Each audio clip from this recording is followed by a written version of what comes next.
Hello दोस्तों, नमस्कार। मैं आज हिंदुस्तानी चैनल में आप सभी का स्वागत करता हूं और आज हम हिंदी में पढ़ाएंगे आप सभी को कारक। कारक की सबसे पहले परिभाषा देखिए। जो परिभाषा है, संज्ञा या सर्वनाम का वाक्य या अन्य पदों विशेषता क्रिया से जो संबंध होता है उसे कारक कहते हैं।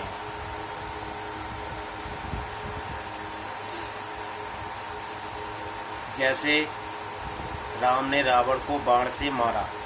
इस वाक्य में राम करता है क्योंकि वह क्रिया को करने वाला है। रावण को यहाँ कर्म का फल रावण पर पड़ा रहा है, इसे कर्म का कारण है जिससे क्रिया को संपन्न किया जाता है। जैसे बाण, इसमें करण कारक है।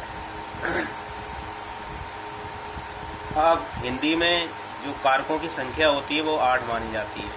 हिंदी के अंदर जो कारकों की संख्या है वह 8 मानी जाती है, लेकिन अगर संस्कृत की बात करेंगे तो वहाँ पर कितने होंगे? 6 होंगे।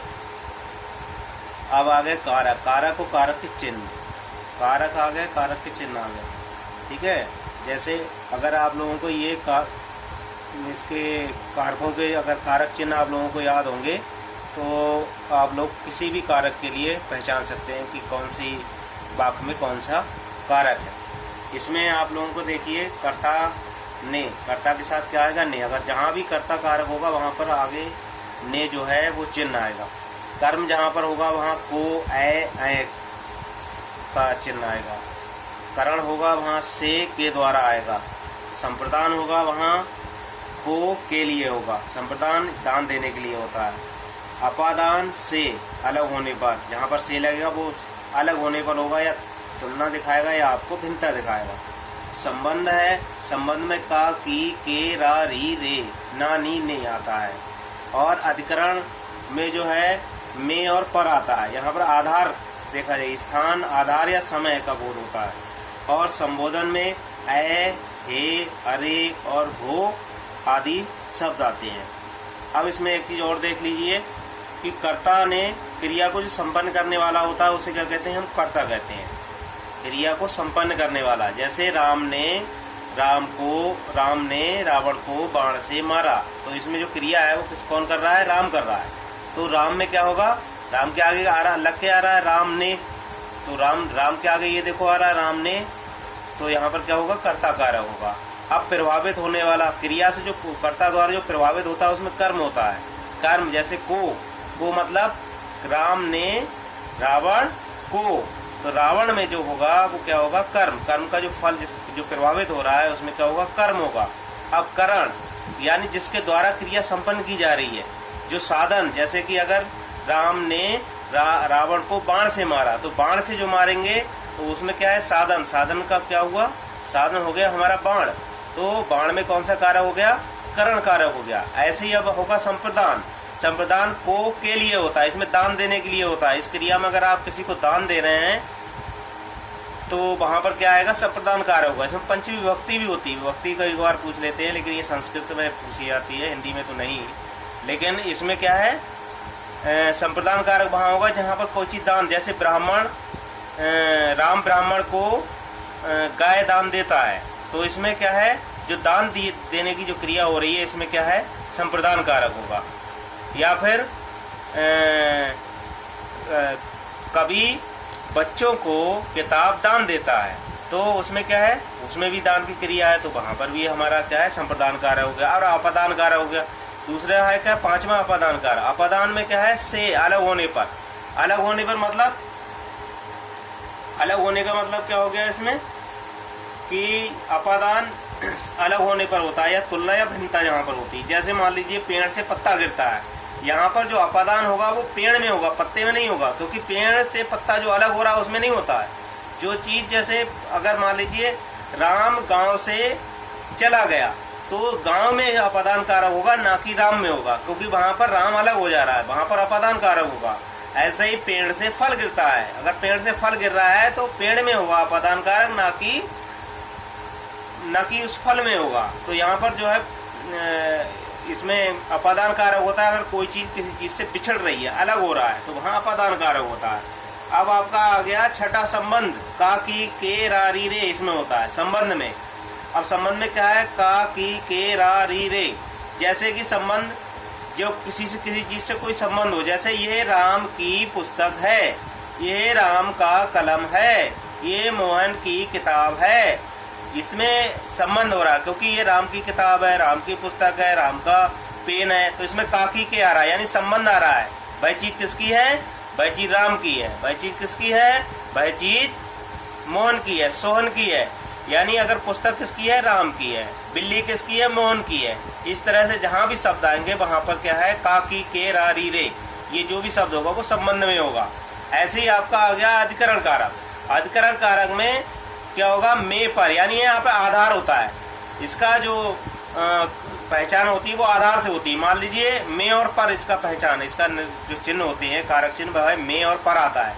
अधिकरण में क्या होता है, अगर कोई चीज किसी चीज पर बैठी है, किसी जगह बैठी हुई है, तो वहां पर क्या होगा, हमारा अधिकरण कारक होगा। जैसे पेड़ पर चिड़िया बैठी है, तो उसका आधार क्या हो गया, पेड़। चिड़िया में नहीं होगा ये अधिकरण कारक, लेकिन ये पेड़ पर होगा, क्योंकि आधार कहाँ पर हो रहा है, इसका आधार हो रहा है पेड़ पे, तो ये अधिकरण कारक होगा वहां पे। जैसे मेज पर पुस्तक रखी है, तो आधार क्या है, मेज है, क्योंकि पुस्तक कहाँ रखी है, मेज पे रखी है, वहां पर भी आधार अधिकरण कारक होगा। ऐसे ही अगर मान लीजिए छत पर कुर्सी रखी है, अगर छत पर कुर्सी रखी है तो कुर्सी कहाँ पर रखी है, छत पे, उसका आधार क्या है, छत है। ऐसे ही तार पर कपड़े टंगे हैं, तो उसका आधार क्या है, तार है, यानी तार पर कपड़े कहाँ पर टंगे हुए हैं आपके, तार पर टंगे हैं, तो वहां पर भी क्या होगा, अधिकरण कारक होगा। यानी जहां पर कोई भी आधार व्यक्त हो रहा है, जैसे चिड़िया किस पर बैठी है, पेड़ पर, तो वहां पर अधिकरण कारक होगा, इसलिए वहां पर अधिकरण कारक होगा, क्योंकि आधार व्यक्त हो रहा है, क्योंकि वो किस चीज पे बैठी है, आधार किस क्या है, उसका पेड़ है, इसलिए यहाँ पर आधार अधिकरण कारक होता है। अब आ गया संबोधन। संबोधन कारक हम लोग वहां पर होते हैं जहां पर हम किसी व्यक्ति के लिए बुलाते हैं, जैसे अरे राम इधर आओ, ऐ राम इधर आओ, हो राम इधर आओ। किसी के लिए संबोधन पूर्वक हम अगर बुला रहे हैं तो वहां पर क्या हुआ है, संबोधन कारक होता है। अब इन कारकों के अलावा अब इसमें से हमने तुम्हें कुछ इंपॉर्टेंट क्वेश्चन लिए हुए हैं 10।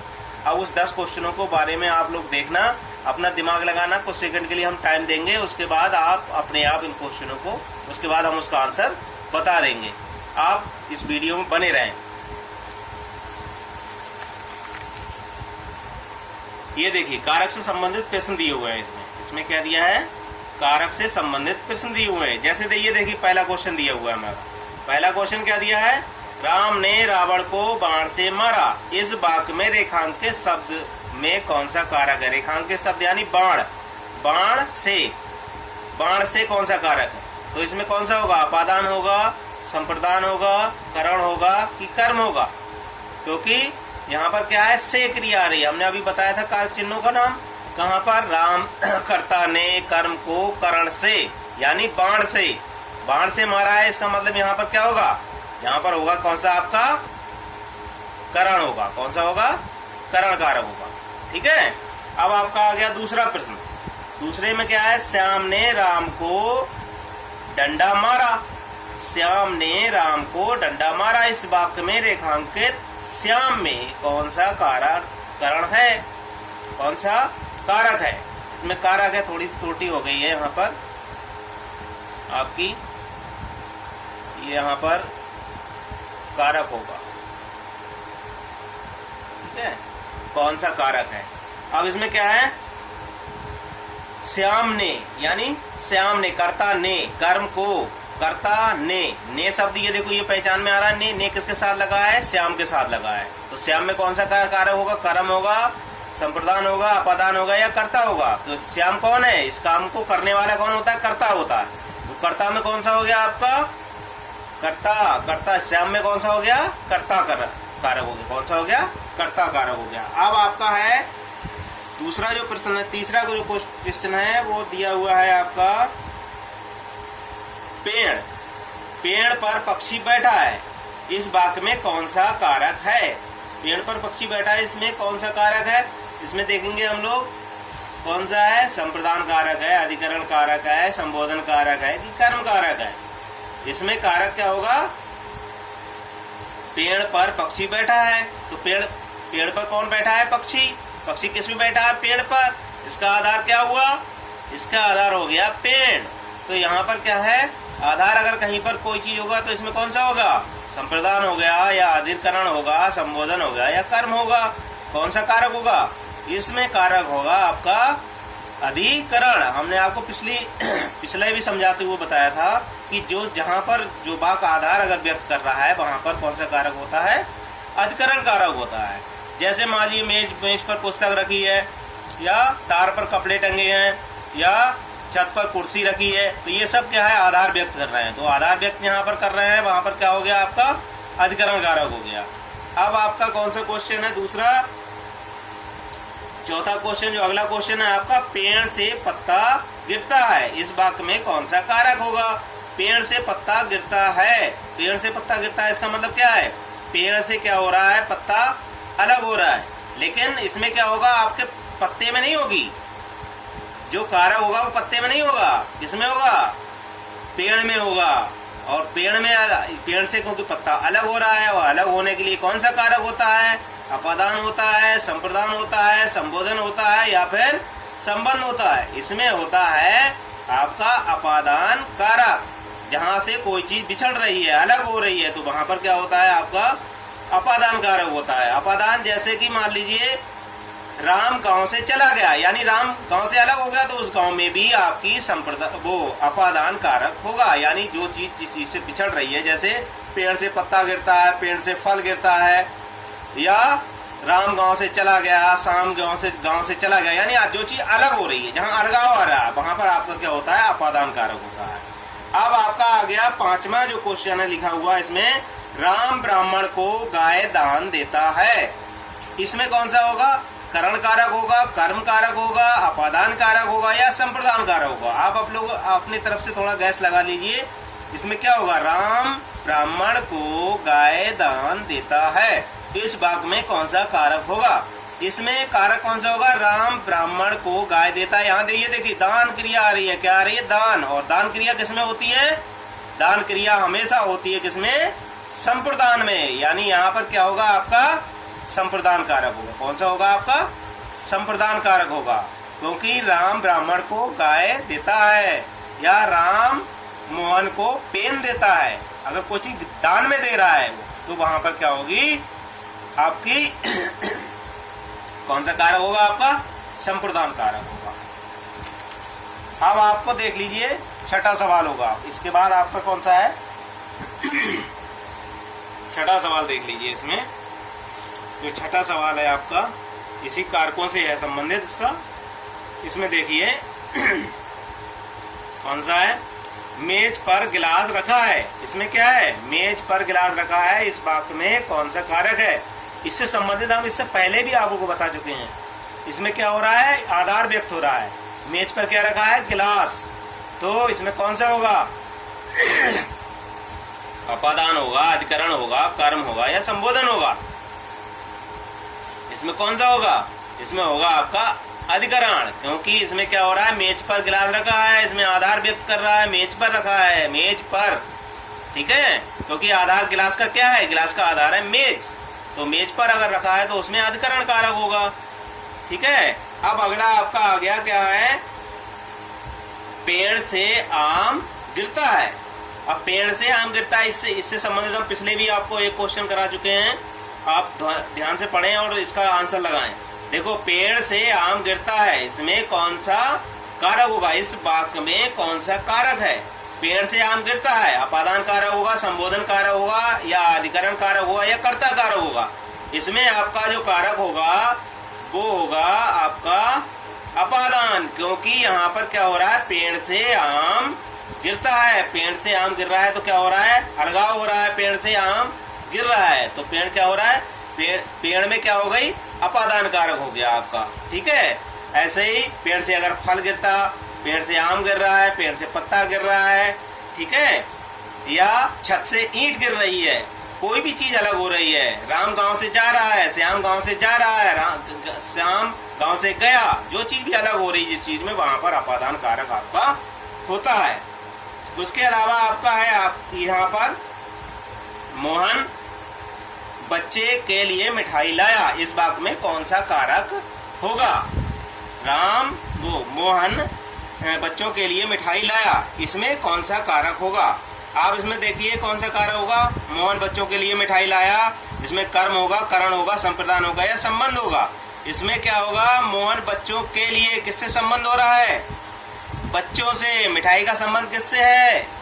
मिठाई का जो संबंध है वो किससे दिखाया जा रहा है? मिठाई का संबंध किससे है? बच्चों से। मिठाई का संबंध किससे है? बच्चों के लिए। मिठाई किसके लिए लाया था मोहन? बच्चों के लिए। तो इसका संबंध मिठाई का किससे हो गया? बच्चों के लिए हो गया। तो इसमें कौन सा कारक हो गया? कर्म हुआ, करण हुआ, संप्रदान हुआ या संबंध हुआ? क्योंकि जहां पर हम किसी चीज का संबंध दिखाते हैं तो उसमें क्या सा होता है? संबंध कारक हो गया। अब इसके और भी उदाहरण हो सकते हैं, जैसे मोहन बच्चों के लिए किताब लाया, मोहन बच्चों के लिए मिठाई लाया, मोहन बच्चों के लिए पेन लाया, मोहन बच्चों के लिए कपड़े लाया, सोहन पत्नी के लिए साड़ी लाया। तो इसका संबंध यहाँ सब में क्या होगा? संबंध कारक होगा। ये कोई भी उदाहरण इस तरह का आ सकता है, उसमें सभी का ऐसा होगा, आपका संबंध ही कारक होगा। अब आपका आ गया नवा क्वेश्चन। नवे में देखिए, अरे राम इधर आओ, वाक्य में कौन सा कारक होगा? इसमें देखिए अरे और ये जो चिन्ह दिख रहा है ये आपको याद होना चाहिए काय का है ये।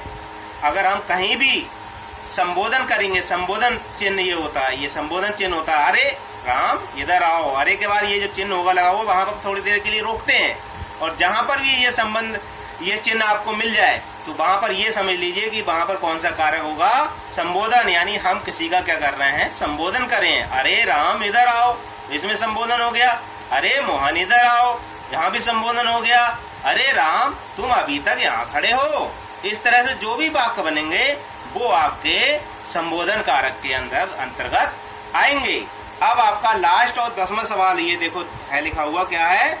वह घर से बाहर गया में कौन सा कारक है? वह घर से बाहर गया में कौन सा कारक है? वह घर से बाहर गया, अभी हमने बताया था बहुत से उदाहरण की जहां पर अलग कोई वस्तु हो रही है, बिछड़ रही है, वहां पर क्या होता है? आपका अपादान कारक होता है। यानी ये देखिए वह घर से बाहर गया, बाहर कौन जा रहा है? वह जा रहा है। किससे जा रहा है? घर से बाहर जा रहा है। वह क्या है? मतलब हमने संज्ञा की जगह कोई शब्द इस्तेमाल कर लिया, लेकिन वह कहाँ जा रहा है? घर से बाहर जा रहा है। तो किसी के लिए हम कह सकते कि वह घर से बाहर गया, इसका मतलब वह क्या हो गया? अलग हो गया। अलग होने के लिए क्या है? आपकी अपादान कारक होगा। आपको अगर ये वीडियो अच्छी लगी हो तो आप इस चैनल को सब्सक्राइब करें और इस वीडियो को लाइक करें और बेल आइकन की घंटी जरूर बजाएं, और हमें कमेंट में बताएं कि आज हमारी वीडियो ये कैसी लगी। धन्यवाद।